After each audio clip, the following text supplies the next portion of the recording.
Guys আমাদের সামনে দেখতে পাচ্ছেন এসে 5 ফুট পিলার গাজীপুরের। আর আমরা এখন পিলার থেকে ভারতের মধ্যে প্রবেশ করবো। আমি আপনাদের দেখাচ্ছি এসে কলাবাগান পার হয়ে কিন্তু তারকাটা পার হয়ে একবার ভারত। আর এখানে খুবই ঝুঁকিপূর্ণ একটি জায়গা, কারণ এখানে গাইজ যে কোনো সময় বিএসএফ টহল দেয়। আর আমরা এই ঝুঁকিপূর্ণ মানে কলাবাগান আছে, কলাবাগানের মধ্যে দিয়ে শস্য বাগানের নিচ দিয়ে আমরা প্রবেশ করছি গাইজ। এটি খুবই ঝুঁকিপূর্ণ। আর আমরা গাইজ এখন যাব ভারতের মধ্যেও প্রবেশ করবো। এটি যদিও অবৈধ, কিন্তু কেউ খারাপ বিএসএফ গাইজ, বিএসএফ পালা পালা পালা গাইজ, পিছনে বিএসএফ, জোরে ভাই জোরে। গাইজ কি হবে আমরা জানি না, আসলে বিএসএফ তারা করছে আমাদের। আছে ভাই আছে, বসো ভাই বসো বসো বসো।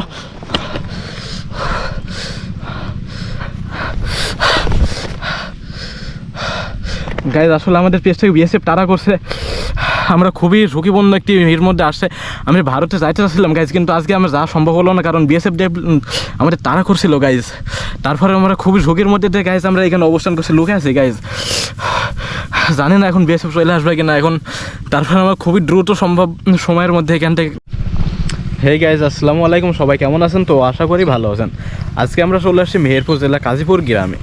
আর আজকে আমি যে এলাকায় আসি এটি হচ্ছে একবারে মেহেরপুর জেলার একেবারে শেষের একটি সীমান্তবর্তী এলাকা। আজকে আমরা মেহেরপুর জেলার কাজীপুর এলাকাটি ঘুরবো এবং সীমান্তবর্তী এলাকার মানুষ কীভাবে বসবাস করে এগুলো আপনাদের দেখানোর চেষ্টা করব। আর আমার সামনে যে সীমান্ত পিলার দেখতে পাচ্ছি আমি দেখানোর চেষ্টা করছি, এই সীমান্ত পিলারের ওই সাইডে ভারত এবং এই সাইডে বাংলাদেশ। আর সীমান্ত পিলারের পরে কাঁটাতার দেখা যাচ্ছে, এই শস্য গেটের উপর দিয়ে ওগুলো হচ্ছে কাঁটাতার পার হলে একবার ভারতের মধ্যে আমি প্রবেশ করতে পারবো। আর গাইজ আজকে আমরা দেখাবো কীভাবে এখানকার মানুষ চলাফেরা করে, তাদের জীবনযাত্রা কীরকম। এবং এই আমার সামনে যে জমিগুলো দেখতে পাচ্ছেন, এই জমিগুলোতে ভারত এবং বাংলাদেশের মানুষ মিলেমিশে চাষাবাদ করে। আর বর্তমানে গাইজ আমি যেখানে দাঁড়ায় আছি এটি হচ্ছে ভারতের এবং বাংলাদেশের একবার শেষ সীমান্তবর্তী এলাকার একবার ফাঁকা একটি মাঠ। আর আমার সামনে যে ফিল্ডটি দেখতে পাচ্ছেন, এই ফিল্ডের পাশে দেখতেন 6টি কবর। এই 6টি কবর হচ্ছে বাংলাদেশের একবার সীমান্তবর্তী এলাকার মুক্তিযুদ্ধের সময় শহীদ বীর শহীদ মুক্তিযোদ্ধার কবর। এখানে আমি আপনাদের কবরগুলো দেখানোর চেষ্টা করছি।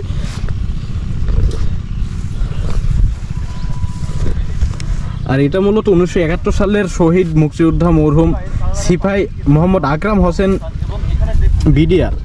আর এটি মূলত বিডিআরের কবর গাইজ, এটি মূলত বিডিআরের কবর, বিডিআর মুক্তিযোদ্ধা। আর তাদের কবর এখানে সাহিত্য করা হয়েছে, আমি আপনাদের দেখানোর চেষ্টা করছি। এখানে তারা সাহিত্য আছে, এখানে পরপর একই জায়গায় 6টি কবর আছে। আর এই কবরের সামনে যে ফাঁকা ফিল্ডটি দেখতে পাচ্ছেন, এই ফিল্ডে ভারত এবং বাংলাদেশের বিএসএফ, ভারতের বিএসএফ এবং বাংলাদেশের বিজেপি প্রতি মাসে একটি মিলন মেলা ঘটে। এখানে ভারতের বিএসএফ এবং বাংলাদেশের বিজেপি প্রতি মাসে একত্রিত হয় এবং তারা এখানে আলোপ আলোচনা করে এবং বাংলাদেশ এবং ভারতের বন্ধুত্বপূর্ণ সম্পর্ক কীভাবে এগিয়ে নিয়ে যায় এবং তারা দেশ কীভাবে পরিচালনা করবে এগুলো নিয়ে তারা আলোচনা করে থাকে। আমি বর্তমানে যেখানে দাঁড়ায় আছি, আমি এখন দাঁড়ায় আছি বাংলাদেশের ওপরে এবং আমার বাংলাদেশের পরে যে আইলটি দেখতে পাচ্ছেন, আইলের পরে এটি হচ্ছে ভারতের সীমানা। আমি বর্তমানে ভারতের উপর দাঁড়ায় আছি। আর আমার সামনে যে কলা বাগানটি দেখতে পাচ্ছেন, এটি ভারতের কলা বাগান এবং কলা বাগানের মধ্যে তার কাটা পার হলে ভারতে প্রবেশ। আর আমি ভারতের মধ্যে এখন ভারতের জমিতে অবস্থান করছি। ভারত থেকে এখন আমরা চলে আসছি বাংলাদেশের মধ্যে।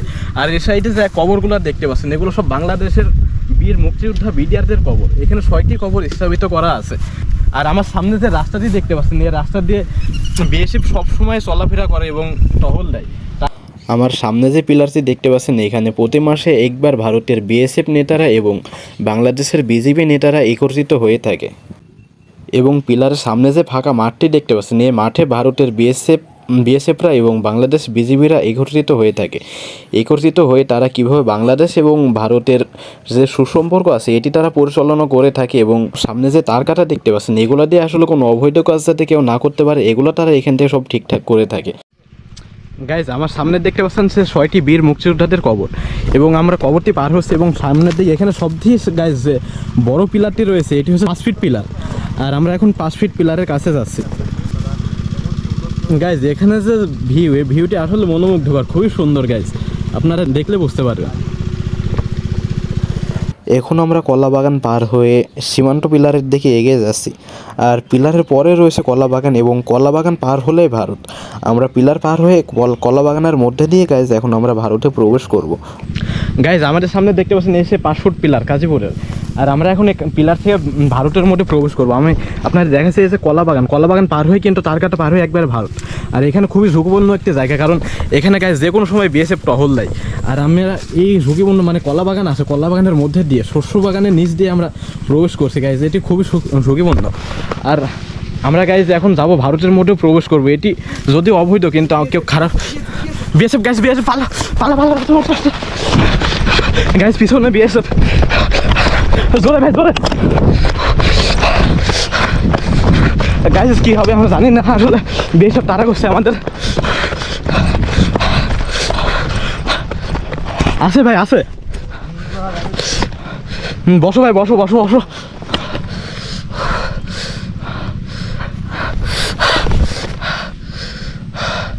গাইজ আসলে আমাদের পেজটাকে বিএসএফ তাড়া করছে, আমরা খুবই ঝুঁকিপূর্ণ একটি এর মধ্যে আসছে। আমি ভারতে যাইতে চাচ্ছিলাম গাইজ, কিন্তু আজকে আমার যাওয়া সম্ভব হলো না, কারণ বিএসএফ আমাদের তাড়া করছিল গাইজ। তারপরে আমরা খুবই ঝুঁকির মধ্যে দিয়ে গাইজ আমরা এখানে অবস্থান করছি, লুকে আছি গাইজ। জানি না এখন বিএসএফ চলে আসবে কিনা এখন। তারপরে আমরা খুবই দ্রুত সম্ভব সময়ের মধ্যে এখান থেকে গাইজ চলে যাই। গাইজ আজকে আপনাদের এই মানে ভারতের সীমান্তবর্তী ভারতের মানুষজন কীভাবে বসবাস করে এগুলো দেখানোর জন্য আমরা ভেতরে প্রবেশ করার চেষ্টা করছিলাম। এটি আপনারা কেউ খারাপভাবে নেবেন। দেখলেন আমরা কীভাবে মানে এখান থেকে পালায় আসলাম। আজকে যা আমাদের জন্য খুবই ঝুঁকিপূর্ণ ছিল, তারপর রিস্ক নিয়ে আমরা যাইতে চাচ্ছি, কিন্তু আজকে পারি না গাইজ। আর যাই হোক, আমি আজকের ভিডিওটা আমি এখানে শেষ করছি। সবাই ভালো থাকবেন, সুস্থ থাকবেন, এবং আমার চ্যানেলে যারা নতুন আছেন অবশ্যই চ্যানেলটি সাবস্ক্রাইব করবেন। ধন্যবাদ সবাইকে।